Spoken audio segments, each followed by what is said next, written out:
Hello everyone, welcome back to my channel Lily's kitchen cuisine. আজ আমি আপনাদের দেখাবো কড়াইশুঁটি প্রিজার্ভ করার পদ্ধতি। ভিডিওটি পুরো শেষ অবধি দেখবেন। ভালো লাগলে অবশ্যই লাইক কমেন্ট শেয়ার করবেন। আর এইরকম আরও নতুন প্রিপারেশনস দেখার জন্য চ্যানেলটাকে সাবস্ক্রাইব করতে ভুলবেন না। তো শুরু করা যাক। ইভেন আমিও কিন্তু অনেক পরেই জানলাম যে কড়াইশুঁটিকে এভাবে সংরক্ষণ করে সারা বছর ইউজ করা যায়। দেন মাকে বলার পর তো মাও লাফিয়ে উঠলো, এটা এভাবে করে দেখতেই হবে একবার। তো চলুন দেখে নিন এটার টেকনিক কি। প্রথমে কড়াইশুঁটিগুলোকে ছাড়িয়ে নেওয়া হয়ে গেছে।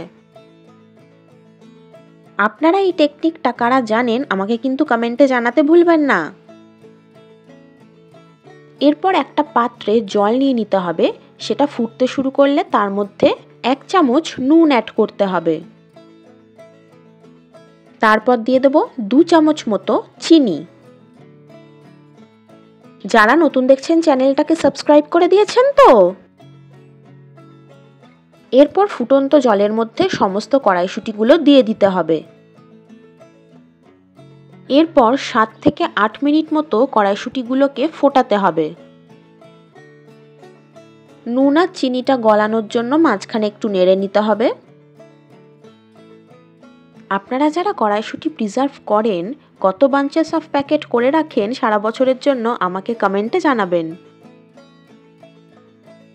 7-8 মিনিটের বেশি ফোটানো উচিত হবে না, নয়তো এই প্রিজার্ভ প্রসেসটা ঠিকঠাক কমপ্লিটই হবে না।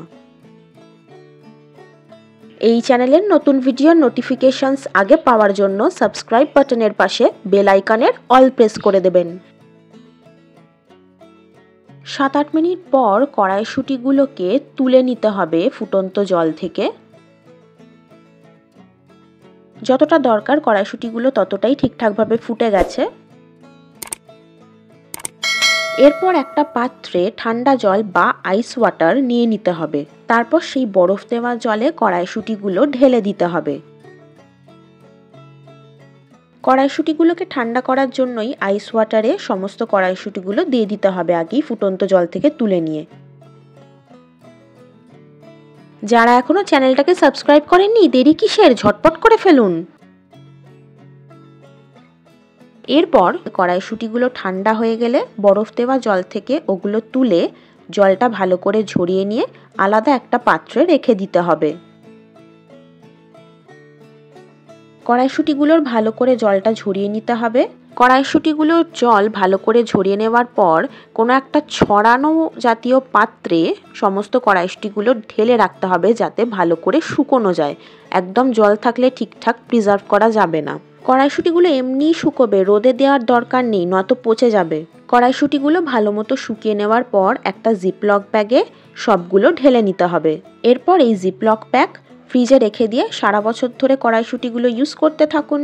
শুধু একটা কেন, এরকম আরও জিপলক ব্যাগে আপনারা কড়াইশুঁটি রেখে ফ্রিজে প্রিজার্ভ করতেই পারেন, কোনো অসুবিধা হবে না, কিচ্ছু খারাপ হবে না।